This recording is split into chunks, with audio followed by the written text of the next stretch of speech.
Test 1, 2, test 1, 2. You're doubting yourself, yeah. But you're still I would on. feel like sometimes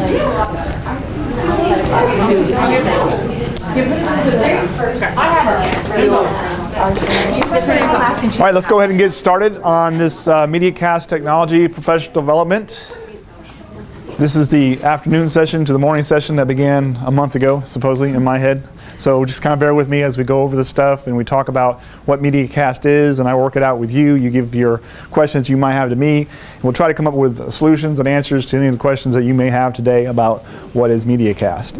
I'm going to start off just roughly saying that MediaCast is a total video solution, and about a year ago the district started thinking, man, we got problems. When we have live events like graduations or we have football games and we want to broadcast these things, we don't have an easy place to send our parents or our students or the community to go view these things. We don't have a complete video solution. They've been sending them to YouTube for videos that were recorded. They'd send out absolute links to videos for like commencement ceremonies and just have the parents follow them on email. That just wasn't cool. You know, we're a big district. We need to have something that's a little bit better than just links and YouTube using for a video solution. I don't know if any of y'all have seen other districts' video solutions type hosting packages, but they have something similar to what we have here today that I'm going to show you, and that is a MediaCast type solution which does three different things.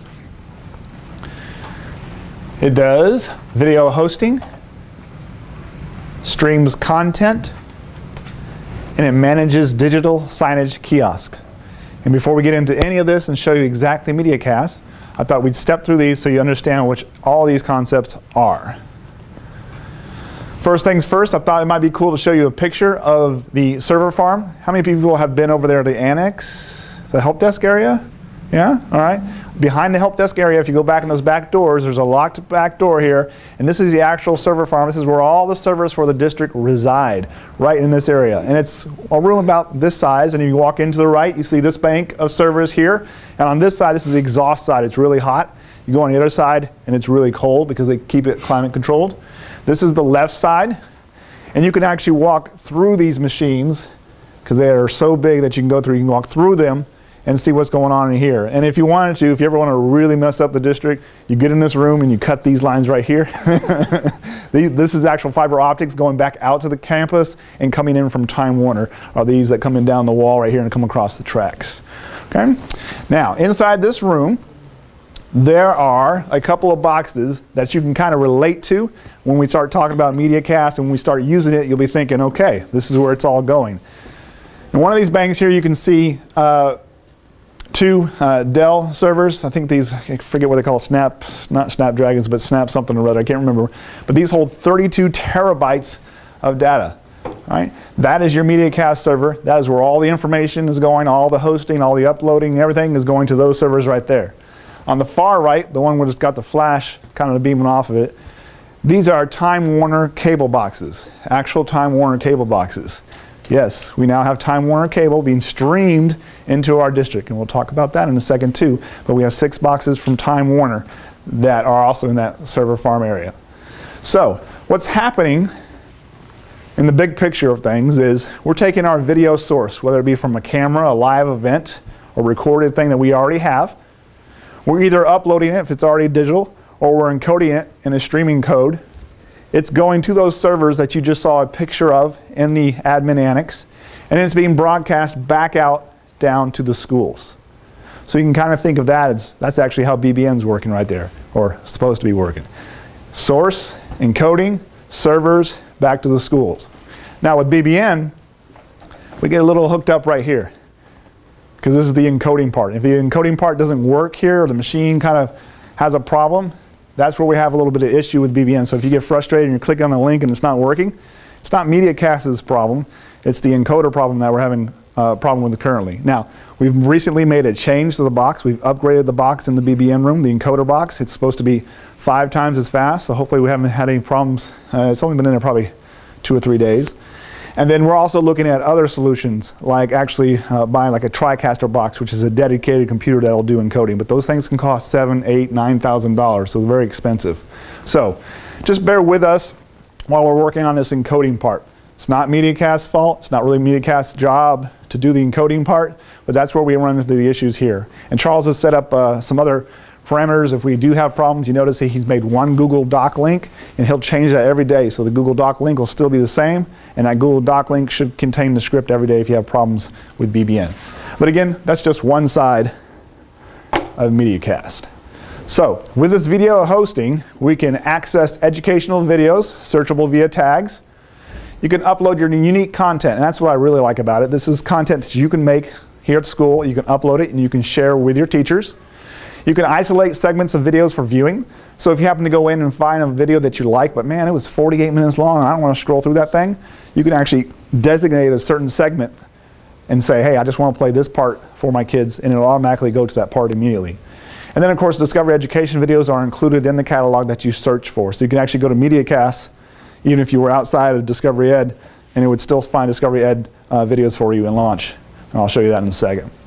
Okay, and then of course you can set videos to private or public for all teachers. That's one of the benefits of this MediaCast is everybody's going to have a login, and you can set it to private or public, so if you want to control who gets to your stuff or who is looking at your video.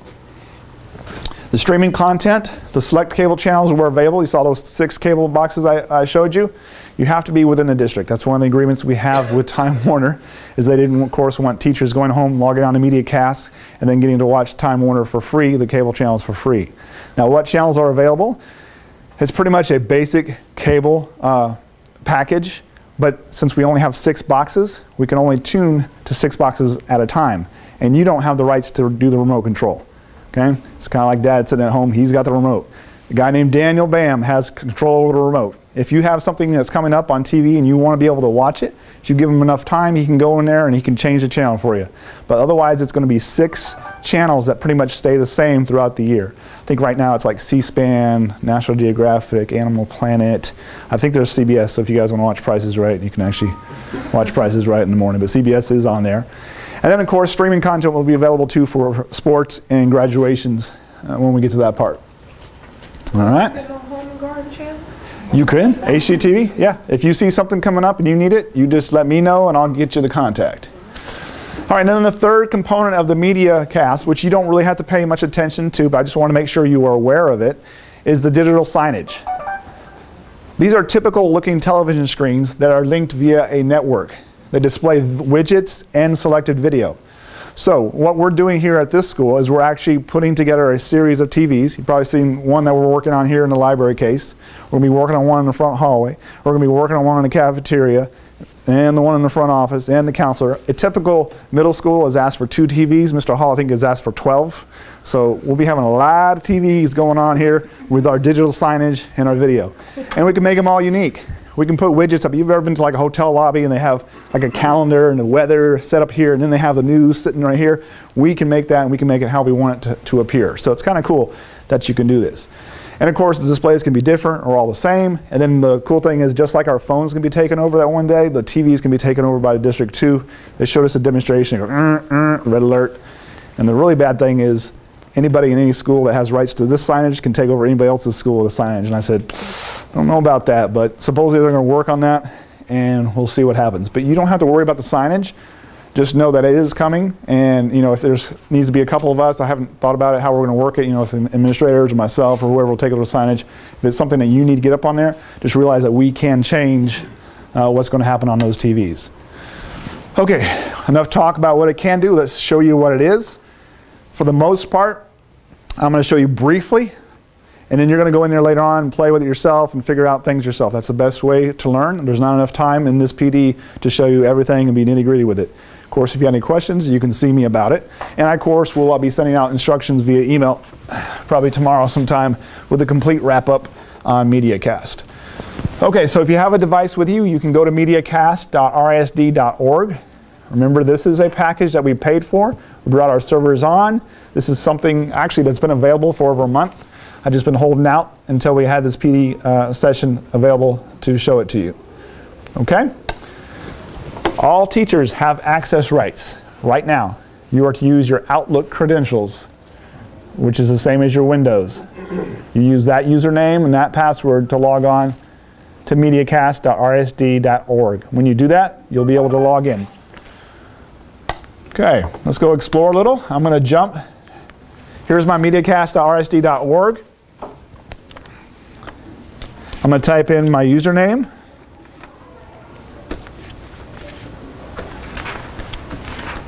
And my password I use for Windows/Outlook, and I click Login. It'll authenticate myself. And now I'm faced with the typical screen that I will see when I'm logging in. I'm going to tell you that the digital library is the drop-down you'll probably use the most. Live TV is self-explanatory. Apps, these are where all your standards are kept. And portal, these are outside links. If you click here, you're going to go to rsd.org and you go outside to a media. So don't even worry about this. So probably these two right here is where you'll stay a lot. And then you notice you have a quick search feature as well. If I wanted to, I could come down and select a category first to narrow it down and then do my search. So if I wanted social studies, and then I search for Columbus, and I click search, nope, it took off my category. I guess I have to do it later. Right? And then I sort it all by here. And then I can see all the results that pop up for this person here with Columbus's search. It's going to come really handy for social studies teachers, math teachers. There's math stuff up here, basically every teacher. And then if I wanted to, I could say, hey, I just want to look at the open content, not the Discovery Education. If I do that, I'm down to one record. If I go back and look at everything, Discovery Education, this is Discovery Ed. If I click on it, it's going to take me outside MediaCast if I want to look at it. And now I'm jumped on to Discovery Education, and I'd have to put my Discovery Education password and stuff in there to watch it. So it's not embedding it within the MediaCast, it's just a convenience, and it bumps you outside to Discovery Education's website. Discovery Ed would not let us embed within MediaCast itself. Okay? All right, so that's how we do a quick little search for things for video. You guys can explore that and see on your own. You can see how you can narrow things down if you need to. Okay? Anybody got any questions about searching for videos? Self-explanatory? Yes. K-12. The K-12 open content, so that would be stuff that like Judy posted or something we posted on. Yes. Yes. All right. And I will tell you that if the person posted it as private, it will not be searchable. So it won't show up in the search results. Okay? So even though you're going out to Discovery Ed, can you still set like time segments? Yeah, you can do that before in Discovery Ed, I believe, right? In Discovery Ed, you can do segments. Discovery Ed teachers in here? Discovery Ed. They're preset. They're preset, the segments are preset? Okay, so he's been on there a lot. They're preset, the segments are preset in Discovery Ed, so you cannot. Only on the open content on these MediaCast servers can you set a segment at your length that you want it to be. Okay? All right. Let's go through these tabs real quick. You can see uploads. This is something I did to the other one where I uploaded and loaded my video. I'll show you how to do that later on. So if you actually do your own uploads, they'll all show on this tab. If you created favorites and marked them as favorites, they'd show up here. Reservations, I'm not quite sure about. Maybe it's, they haven't told us about this one, so maybe someone can figure that out for me at some point in time.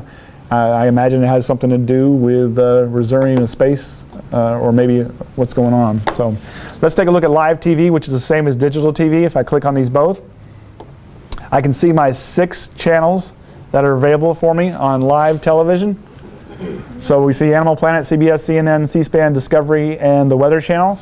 These have changed since I even did it last on Thursday, so obviously he's in there changing them for certain teachers that need it to be. You can actually click the TV guide, and it'll show you the TV guide, and let's see what Dr. Phil's doing right now. Oh, it's recording. I don't want to record that. Let's just watch it. Now, one of the things I will tell you about this is to make sure that you are plugged in at your docking station when this runs. And I don't even know why it's not showing up. There it goes. The ice has been melting. So here we have live television. And school today, most of North Texas. Good afternoon, everyone. I am Tracy. If you do not have it plugged in with an actual hardline Ethernet cable, they have restricted use of the live television. They do not want to overwhelm the wireless network. So for you, if I were to unplug this and try to watch a video at this point in time, I just get the traffic cone from my VLC player, which is the embedded player for this, and it would not play. It's not because the bandwidth couldn't handle it, it's just that the district has said, hey, we don't even want to try. So for now, you must be plugged in at your docking station or yellow cord directly into the wall if you want to watch these live channels. Okay? Doesn't have anything to do with Discovery Education or the open content. Can you go back just a minute to where you, to the TV guide? Yeah. How did you get it to play? Which one? Well, I clicked on this one, but it says record the show because I guess I'm right here at the edge of... Okay. You know, I don't know why I didn't do it.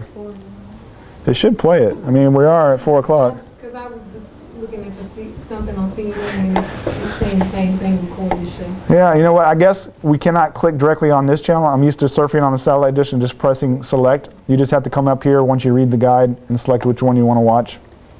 How important President Obama thinks So that would be that one there. legacy tries to tackle. So use the TV guide as just that, as a guide. Don't actually click on it. Come up here to click on the channel after you look at the guide to work with.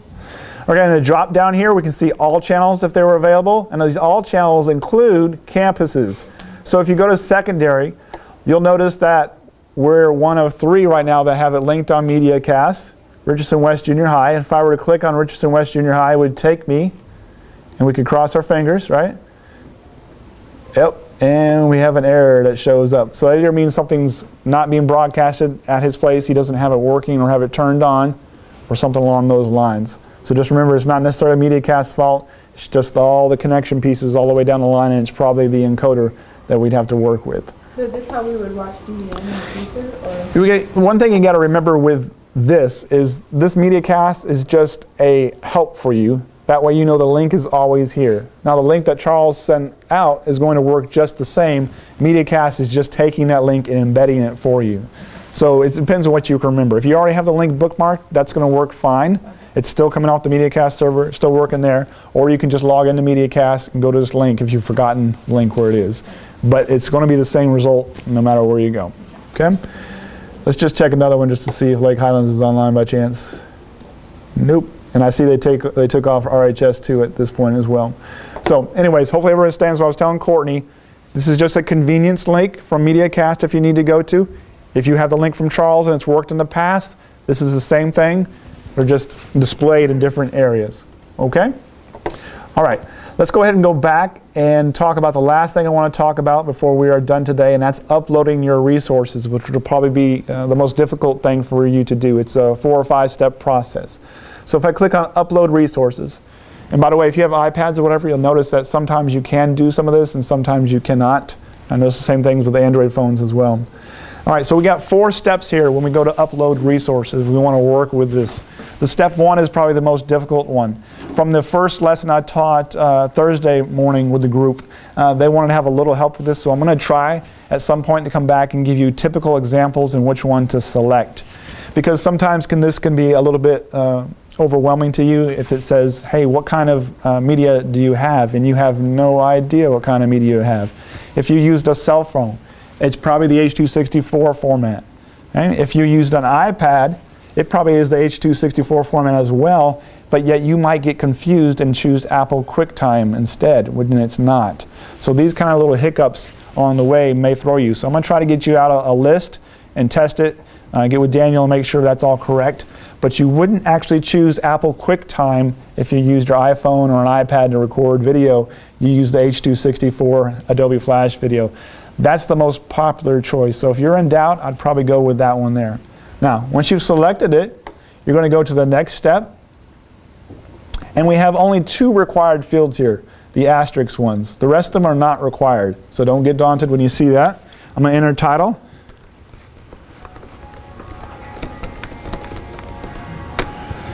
And a description. And I'm just saying delete this so that way I can go back later on and delete it. Now unfortunately, I can't delete it immediately because the district has it set to where if anybody uploads content, they want to check for permission or check that content first before they allow the editor to do things to it. So it's kind of like I have to wait for Daniel to approve it before I can delete it. And then I can go down here, and if I was doing this as a classroom teacher and I was wanting to use it with other teachers or to be nice to them, of course, I would categorize it for them. And I'd come down, select the subject area, or I'd write a new one here to the right, or author, or the publisher. And if one wasn't already listed, after you did this a few times, yours would be listed. or I come here to the right and add a new one. I can come down here and add description fields, copyright, skill levels. I can enter call numbers, barcodes, whatever I want to do. And I'm going to go to the next step. And now we're on step 3. This step 3, by default, the video never expires. If you were to put it up and for some reason you just didn't want it to be there after a certain while, this is where you can say, hey, I'm going to have it expire after a certain date. So that's totally up to you. Access control, public or private. This is where you get to choose. Do I want it to be available to other teachers? Do I want it to be available to teachers I give them passwords? I just want to be nice and have, basically open Wi-Fi and let everybody use my stuff? You can do that as well, but it's your choice. So I usually put this when I'm doing the test stuff just to make sure nobody looks at my test videos.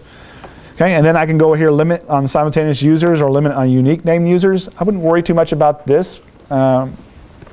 This was mostly for district-wide type things. They don't want, 3,000-4,000 users at one time and crashing the system. So they can actually set a limit on the users, okay? And then advanced options, this is your copies and whatnot and what you want to do. And then we click next step. And our step 4 is when we're actually going to upload the video. It didn't happen on step 1. Uploading video happens on step 4. It's saying, okay, where do you want to put this video? We have one appliance, one server available, so you have no choice. You click on the appliance. You run the JavaScript, and you wait.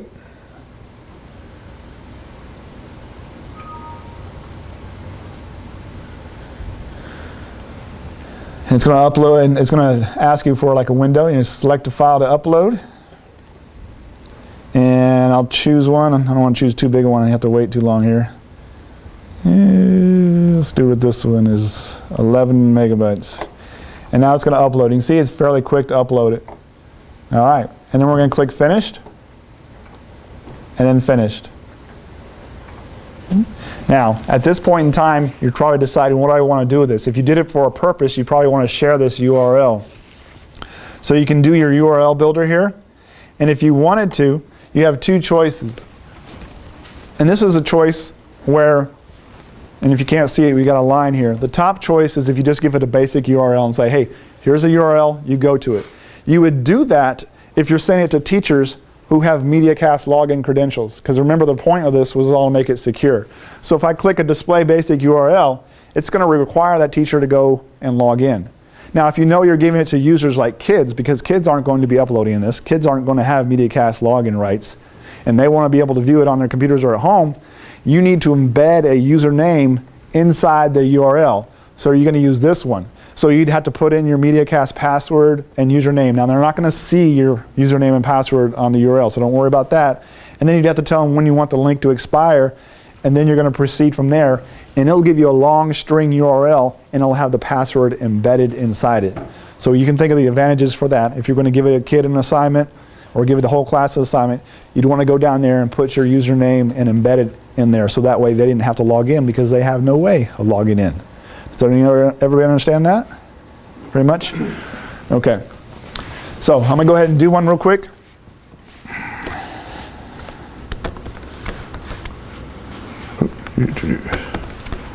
The upload size requirements and restrictions? There are no. We didn't put any on them. So you can actually theoretically go as big as you want for now.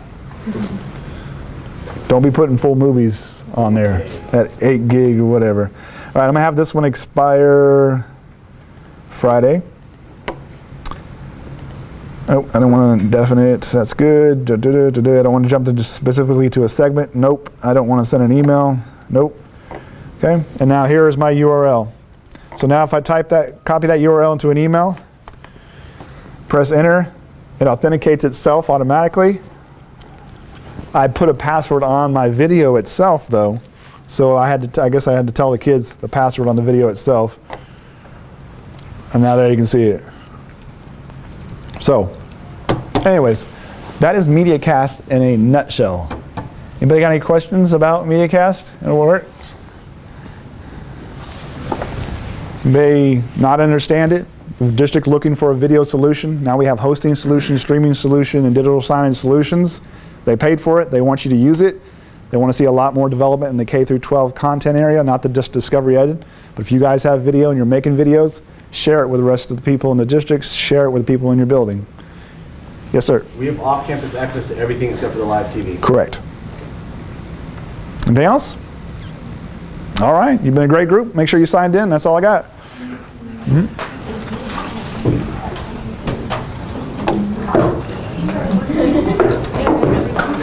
Yep.